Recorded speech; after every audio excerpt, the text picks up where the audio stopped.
एक बार की बात है, गौतम बुद्ध अपने शिष्यों को जिंदगी से जुड़ी अच्छी बुरी चीजों का ज्ञान दे रहे थे।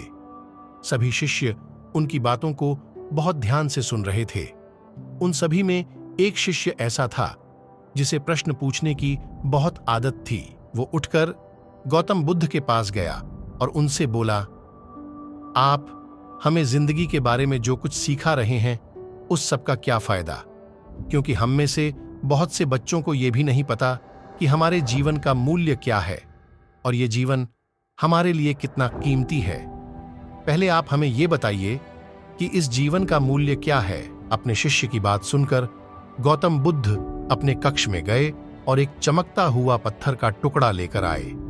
वो टुकड़ा उन्होंने अपने शिष्य को दिया और बोले, मैं तुम्हें इस जीवन का मूल्य तब बताऊंगा जब तुम इस पत्थर का सही मूल्य पता लगाकर आओगे।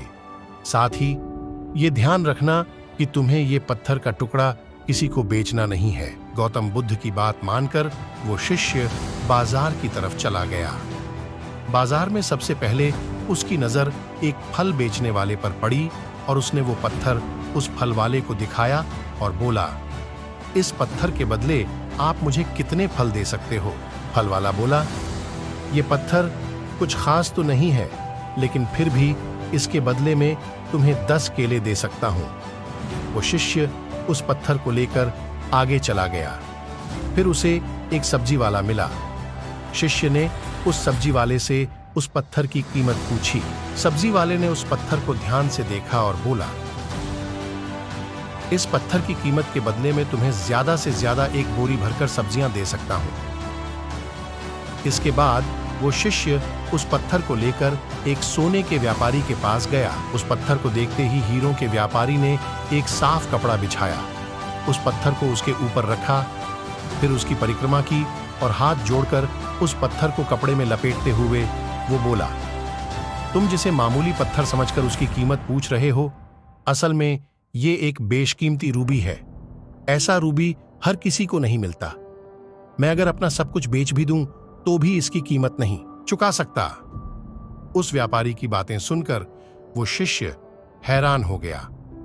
वो दौड़ा दौड़ा सीधा बुद्ध के पास आया और उन्हें उसने जो कुछ भी बाजार में हुआ वो सब बताया। उसकी अचरज भरी बातें सुनकर गौतम बुद्ध बोले, तुम्हारे सवाल का जवाब इस रूबी की कीमत में ही छिपा है। हमारा जीवन भी एक रूबी है। रूबी की तरह ये भी बेशकीमती है, लेकिन हम इस बात को हमेशा नजरअंदाज करते हैं और अपने जीवन का मूल्य नहीं समझते।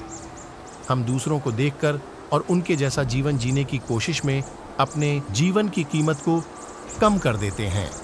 हम ये सोचते हैं कि हमारी जिंदगी की कीमत वही है जो दूसरे हमें बताते हैं, लेकिन ये बात हमेशा ध्यान रखना कि सामने वाला अपनी हैसियत, बुद्धि और अपनी समझ के हिसाब से तुम्हारी कीमत लगाता है।